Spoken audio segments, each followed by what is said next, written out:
Hey there, Survival Gaming. This is Anthony here. I'm gonna make a video to uh, help people learn how to fly in ArmA2, and also to help prepare folks for the Checkride, which is actually much simpler than some may think if you have a little bit of direction for performing the maneuvers.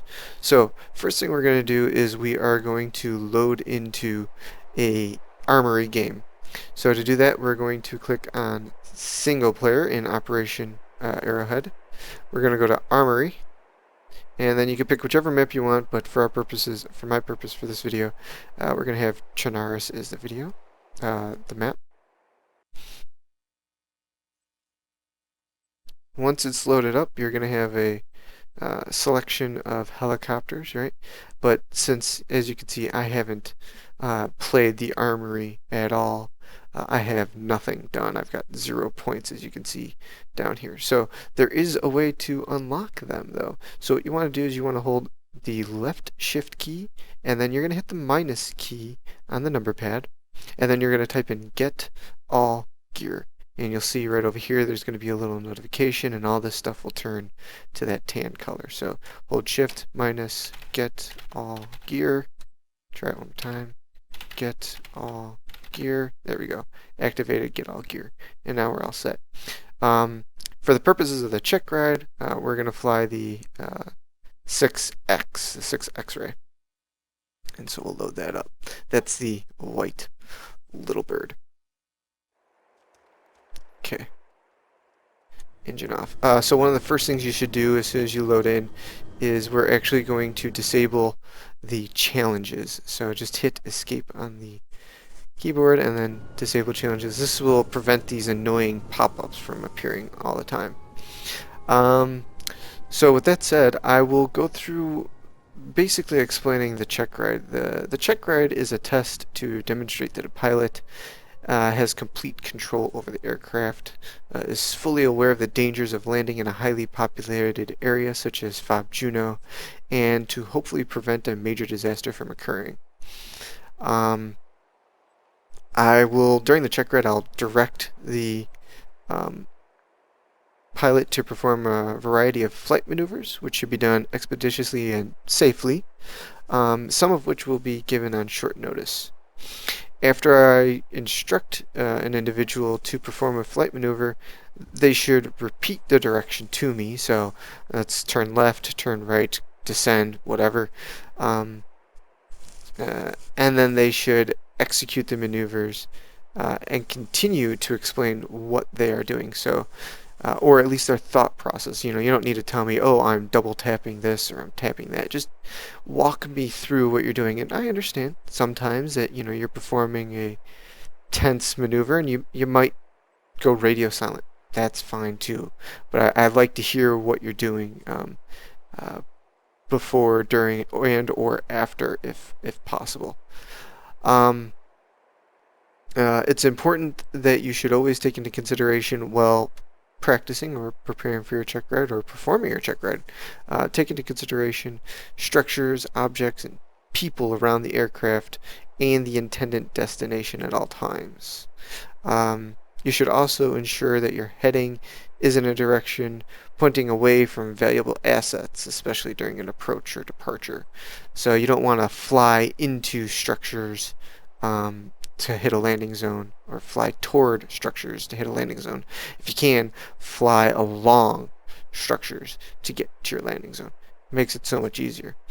During the Checkride, though, if I determine that an individual fails because maybe they damage the aircraft, they crash the aircraft, or I don't feel that they are really ready to finish the test, they're not demonstrating that they have complete control of the aircraft, as soon as it's safe to do so, I'll let the pilot know.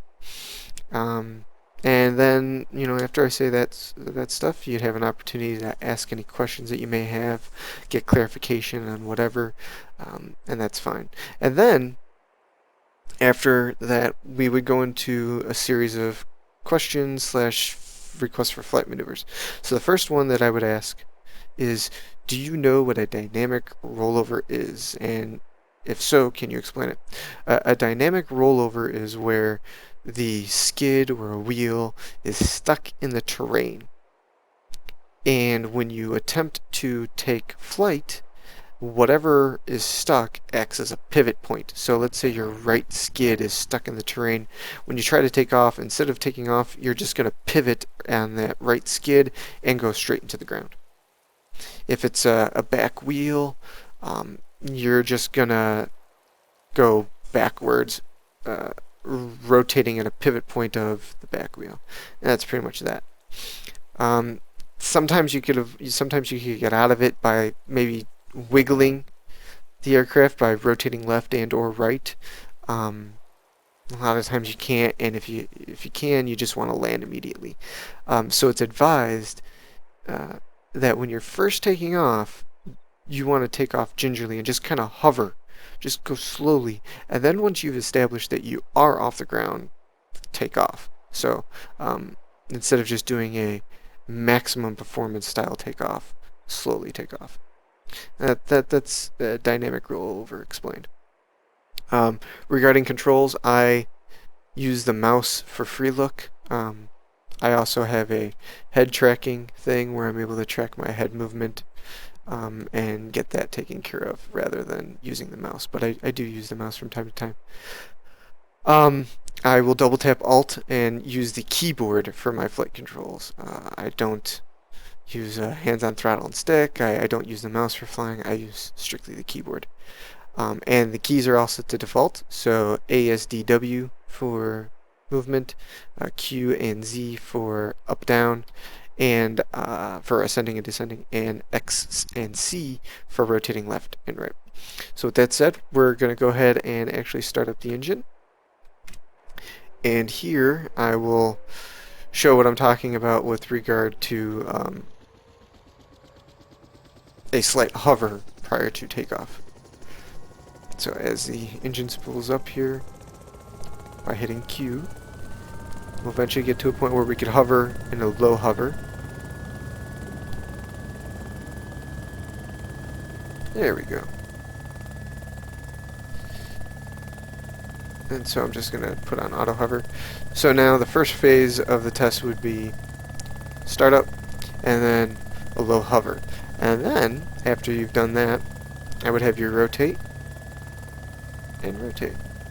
So you're just going to rotate there to hover. And that is just kind of to get you going on the flight controls, a nice little segue.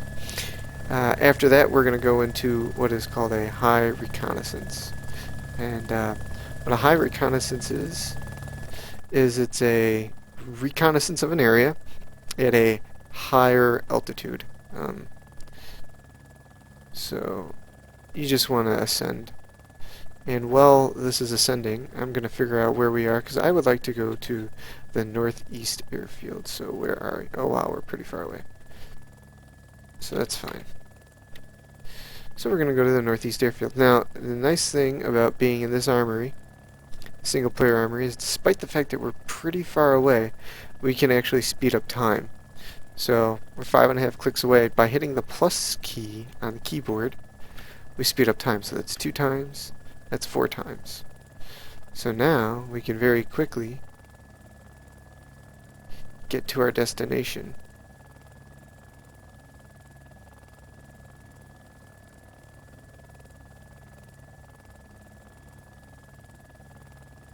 Alright, we're getting close, so just gonna go back to regular. So a high reconnaissance, like we're doing right now, kind of, is a higher altitude. This is actually more of a low reconnaissance.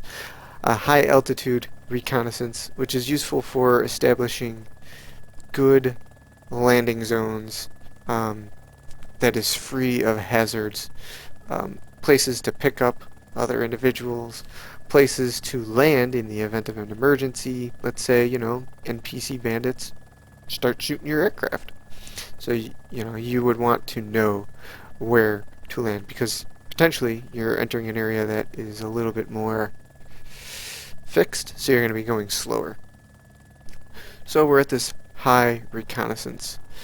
Alright. After you do that, I would have you perform a ground reference maneuver. two ground reference maneuvers. The first one would be a rectangular course. So what is a rectangular course ground reference maneuver? It's basically flying in a square. So we'll find a location. Let's use those hangars that are down there, and we're going to fly in a square around them. Now the entire time we would want to be able to see them out the right side window. So since we were kind of close, we're just going to keep swinging on by. There we go. And then just fly this way. Now this is all visual. You don't need to use instruments or anything like that. You could just look at what you're looking at and keep flying. Now you don't need to use the Q, right? You don't need to speed up. You could just maintain a standard speed. You don't need to go incredibly fast. You don't need to go incredibly slow. Just maintain a speed. This isn't a race. And so you're not going to want to turn again until the object is just starting, the reference point is just starting to get out of view, and then you can turn, and you basically just do a square. Oops, I've slowed down a little too much. And so there we go. And now we're just flying around it, maintaining the same approximate altitude. Not a big deal. And so you just keep going.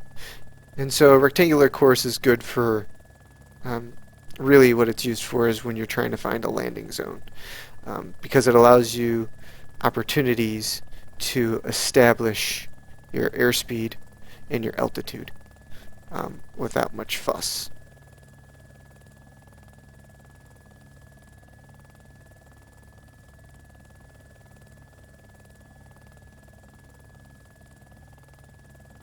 So that is that. Next, as we come out of this, we're going to go into the next flight maneuver, which is called a turn around a point. So for this, we're going to use, you see that house that's right over there? We're going to use that as our turn around a point reference. And so what we're going to do is we're just now going to lazily rotate or list to the right and keep that right in this entry point to the helicopter.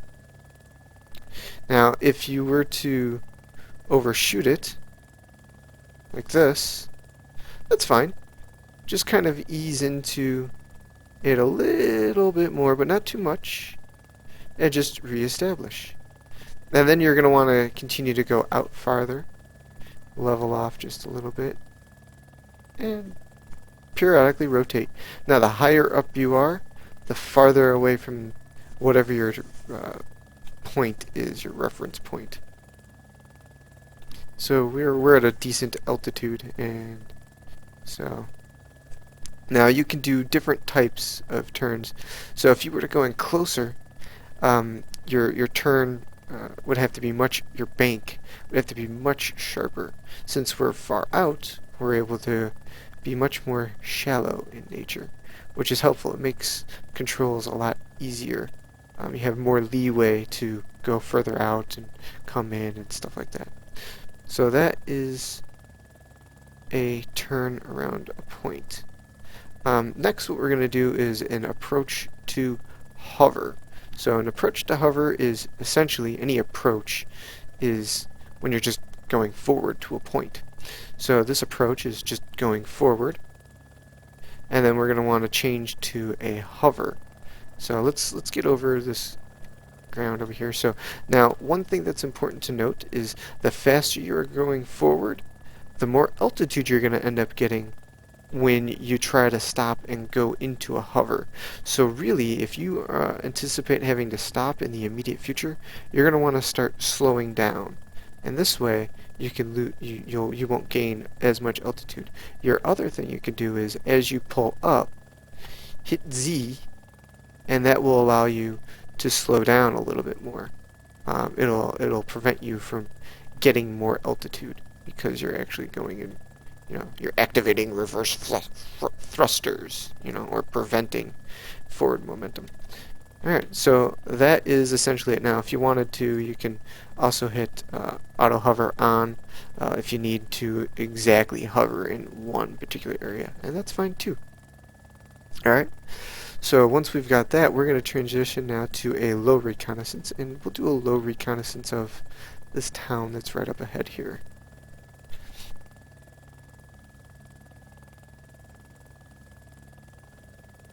So I would say a low reconnaissance is anything below 150. High reconnaissance maybe is above 250 for ArmA's purposes, simply because of rendering and whatnot. So now this is just a simple low reconnaissance. Low reconnaissance is good because you're able to get a much clearer picture of the structures and objects and people and whatever else is down below. Pretty easy and straightforward. The next thing that I would have you do is a normal approach. So there are multiple types of approaches. There's a normal approach, there's a steep approach, and then there is also a shallow approach. So a normal approach would just be something like this. Now normally I would say it would be where you're kind of continuously tapping. Not in a fast motion, but you're continuously tapping the descend key. You're not holding it down, and you're not kind of slowly tapping it. You're just tapping it periodically, maybe at 1 second intervals. Alright, so we did our normal approach to the surface. And now, well, down here, you can do something called ground reconnaissance, and this is where you just recon the area from the ground. Checking to see if there are any immediate hazards that you'd want to be aware of, such as if you're on a slope, if there's water, trees that may be in front of you, structures in front of you or around you, anything like that, just so you're aware of how you should maneuver once you take off the ground. After doing that, we'll perform what is referred to as a max performance takeoff. This was something that I touched on briefly at the beginning, and that is probably 75% of the takeoffs people do in DayZ/ArmA, at least DayZ. And that is where you just hit Q, take off, lean forward, and go. There's nothing fancy about it. So we're going to hit Q.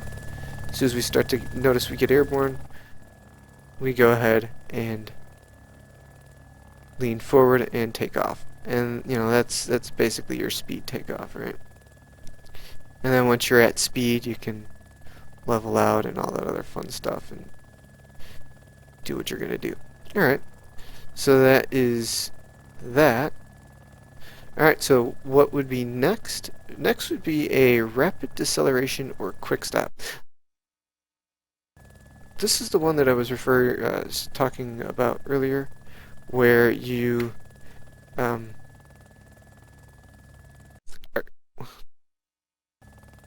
keep going to desktop, where you gain a lot of altitude when you're attempting to stop. So on a quick stop, the faster you're going, the more altitude you're going to gain. So again, unless you are trying to gain altitude, try and anticipate that you're going to need to stop in the immediate future so you're not going too fast. So we're going to turn here and go over the airfield and note our approximate altitude, and we're going to try and simulate or at least do our best to keep a rough altitude. Doesn't need to be perfect, it just needs to be a rough one. Alright, so we're at about 55, and we're going to do a quick stop here. So to do the quick stop, we're going to pull back. There we go. We lost a little bit, and we're roughly stopped. Or your other option, just you hit auto hover, and as soon as you hit auto hover, the airplane will do everything for you automatically. So just turn off auto hover. Let's go forward here. And then I'm going to do a quick stop right around the ACT or ATC. Auto hover on, it performs a quick stop, and you'll notice we gained altitude. That's fine, but you can counter it always when you have that by just overriding autopilot and hitting Z. So it's not that big of a deal. That's a quick stop. So let's do it one more time here. So we're going forward. Approximate altitude is 66. Gonna hit auto hover. Notice we're going up, so I'm holding down Z. We gain a little bit, and there we go. Holding down Z, I was able to get back to approximately where we were. Simple. Alright. Next, we're going to do a confined area approach with a steep landing. Now, this is undoubtedly the most difficult maneuver in the entire Checkride. So, for our purposes, we're going to do a landing over at South Barracks. So, we'll go this way. And we'll do a turnaround at point, just so you can see where I'm talking about landing from this side. And then we will actually perform the landing. Now this is a good practice to get into when you're landing in a confined area, if possible, especially if you don't know the area, to just circle around it once or even twice, just so you know what it's going to look like. So as we look over there, we see South Barracks is right there in the center of the screen, and we see where we're landing. Right there between the wall and the South Barracks. And then we see right there we've got some trees and whatnot. So we're really going to have to fly over that stuff and then drop down pretty quickly.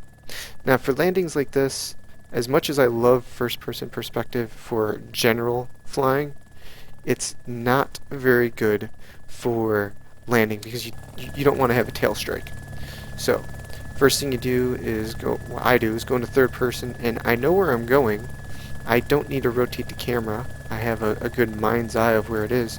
So I go into third person, I hit 5, and that brings me directly behind the helicopter because that's the view I need. So now I just approach the landing zone, and you don't need to go super fast. You just need to go at appropriate speed. And so as we approach, we just adjust our altitude, adjust our speed, come on in, and there we go, we start descending. If you want, you could hit auto hover. There's our landing. We've done our landing. Turn off auto hover. And take off. Easy. 1, 2, 3, done. And confined area takeoff is pretty simple. That was it, you know. Just make sure you're not on a slope and your rotor blades aren't going to collide with the structures around you. And that's pretty much it, you know. You're doing your ground reconnaissance at that point. So, moving on to the next thing, the test the Checkride I would have you do is an engine failure, a simulated engine failure. And the purpose of that is you're coming in for a landing or you're anywhere and you go to hit auto hover, but you accidentally go to engine off. Well, if you do that, the engine's going to die, you're going to start losing altitude, you're going to crash. So, if you don't recognize and you don't figure out what to do quickly. So this is just to make you more conscious of this. So I'm going to hit engine off. And the engine is off, and so now I'm no longer producing lift. How do I fix this? Hit Q, start the engine back up. And there we go. I've recovered. So you have quite a bit of time to correct that situation. Let's say it happens again. Oh, fix it. It's like nothing happened. Easy. 1, 2, 3. Alright. The next part is a sloped landing. So when you're landing on a hill or anything like that, you don't want to land with the slope, going down the slope or going up the slope. A couple of reasons for that. First, you're going to slide down it, most likely. Especially if you leave the helicopter there for an extended period of time, you're going to slide. The helicopter's going to slide down it. The other thing is you could end up having a tail strike, depending upon the slope. So you don't want to land like this. Instead, what you want to do is you want to rotate the helicopter and land like this. And so you'll have minimum slide when you land like this. Alright? If you were to land the other way, let's just quickly rotate here. If you land this way, let's see how close my tail comes. See, tail comes kind of close. And then I'm bouncing all over the place. And then the thing is, when you take off, regardless of which way, you're gonna start moving in that direction because of the way the lift is from the rotor blades, right? The lift is not going straight up and down, it's actually going on a slight tilt forward. So when I take off, I'm going to actually start going, especially if I have auto hover off, I'm going to stay in this position. And when I take off, I'm going to just shoot forward. That's potentially bad. Now if you have auto hover turned on, you're going to automatically level out, so it's not as much of a big deal, not as much of a deal, because you'll just take off, auto hover corrects, and you'll go straight up. Now if you were this way, you're going to have essentially the same dynamics occur. This way, auto hover off, when you take off, you're going to start flying that way, so you have to make sure that you correct for it. If you have auto hover turned on, as soon as you take off, you'll correct for it automatically. So, pretty simple. Now that's important just so you are more aware of what you are landing on. Sometimes you might not be able to land on a completely flat surface wherever we're talking about. So it's just make the pilot more aware of the angle of the rotor blades. So the next maneuver, as we start to finish up, is called a S maneuver. So an S maneuver, or S turns rather, is basically just snaking along a straightaway. That's the easiest way to do it. I know while I was working on my private pilot's license for fixed wing aircraft, I had to do this, and it's basically just going along this point. So we'll go along this runway here. Switch back to this view. So we're just going to go along this point of the runway, going like this. And so it's helpful, if you can, to try and maintain an approximate speed and altitude. But if you can't, for the purposes of ArmA and the test, it's not a big deal. What's also helpful, if you can do it, it makes it a little easier, is every time you go to make a turn, pick a point that you're going to rotate on. So here, I'm going to rotate somewhere right around in the middle there, and I'm just going to rotate off of it, keeping that as my turn around a point. So you see how they're both pretty much the same thing, just going left to right rather than in a continuous circle. And that's really all that is. Now this is helpful just to show that you have authority over the aircraft and you're able to manipulate it in a way that you're able to manipulate the aircraft well without causing it to roll over while you're trying to do a turn or something like that. So once you are able to do this, and really that's pretty much that, the next thing I would have you do is a shallow approach with a running or roll-on landing. So ArmA, you can't do this in ArmA, and it's basically where you slide slightly. So that's for a shallow approach. It's pretty common, pretty easy. So we're just going to start our landing. Now with a shallow approach, it means you're doing more forward than you are downward. So you just got to kind of do this. And now when you actually do touch down, you don't want to be going too fast. Whatever you feel is sufficient, but you don't want to be going slow. So that comes kind of with experience, and so I'm going to go about 20 just because. I don't know if I'll slide or not, but yeah, there you go. I did. And that's it. That was a rolling landing. And that would signify the completion of the Checkride examination. It's considerably easier than it may seem. The hardest part is performing that confined space landing, and there's a really easy way to practice for it. Don't practice for it there. Instead, just practice precision landings. That's it. You're not practicing that particular spot, because if you crash, boom goes the dynamite and you no longer have a helicopter. Instead, let's try and land on those 33 markers right there without using auto hover.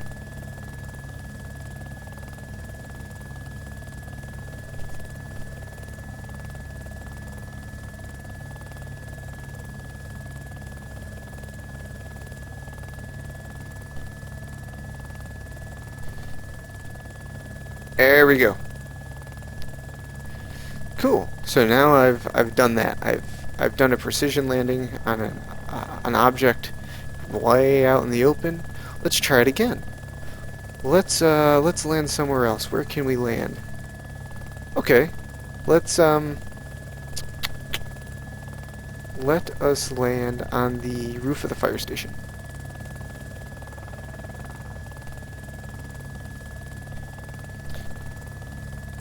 So, to land on the roof of the fire station, because that tower is in the way, I'm going to come out here, do a quick stop, and then go back into a descent, and rotate around. Alright, and so we've rotated around. Now we're going to stabilize a little bit.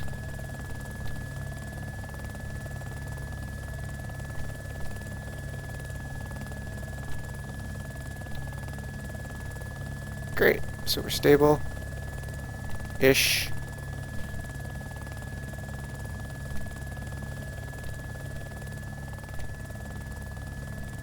Woo! There we go. Just ginger control movements, taps. You know, it wasn't my best work, but it worked, right? I landed on the roof. Alright, we've got a roof right there. Let's try that one now. So I'm going to fly away. Now this one I'm going to do just a straight in landing. I'm not going to do I'm not going to try going around it. I'm just going to go straight into it, which is the ideal way to land, because you want to set yourself up for success. By having to rotate and all that other stuff, you're doing much more work than you need to. Whereas if you come in like this, look, I'm already all set up. All I need to do now is adjust my altitude and my angle of attack. So my my forward momentum. So, kind of hover into it, and you'll see. Now those little wires you don't need to worry about. Those antennas. But there we go. Landed. Alright, so now I'm getting better at this. You can take off again. And if you like doing it right there, you can just go ahead and do it again. Fly away.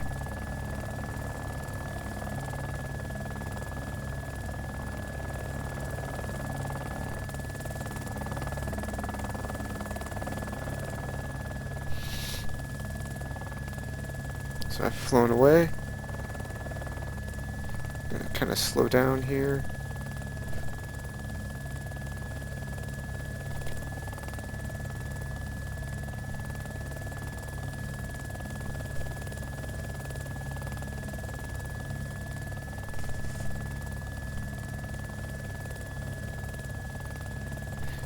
Kind of going fast, so I'm going to slow down more.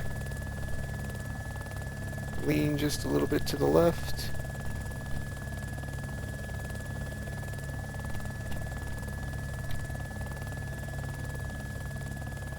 There we go. Landed. Simple, simple, simple. Let's do one more. This time, though, I'm going to use auto hover, and that will make this very, very easy. You'll see what I'm talking about here in a second. So if you're doing a steep approach, you really can't use auto hover. That's all controls. Alright, that's all controls. But if you're using auto hover or a normal landing for a confined space, you just descend, hit auto hover on, whoop, and there you go. You've landed. Now, I kind of got a little close and my camera kind of got a little messed up, but I hit down, no problem.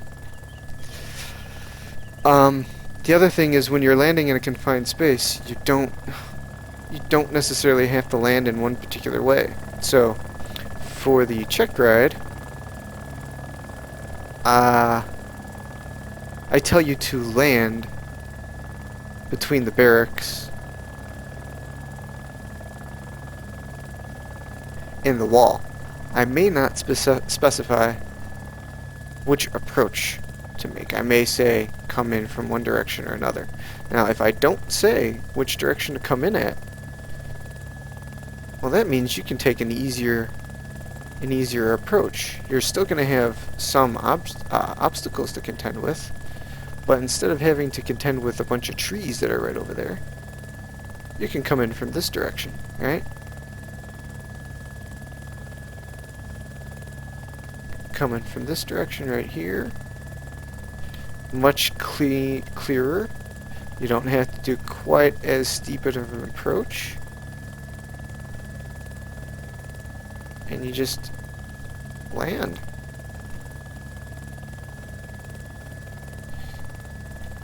There it is, and then you take off.